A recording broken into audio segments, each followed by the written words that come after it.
You are probably familiar with this scene from the typical hospital television show.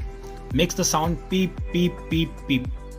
ECG is a graphical representation of the electrical activity of heart during the cardiac cycle. We can see on the screen. For detailed heart function, we use multiple leads. Total 12 leads are used for ECGs. A standard ECG comprises of a P wave, QRS complex and a T wave.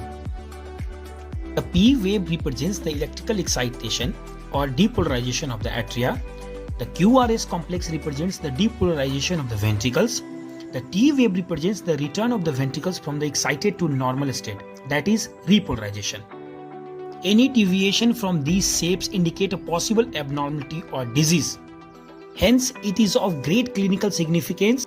Correct diagnosis of ECG can save a life, can save a humanity. Thank you for watching.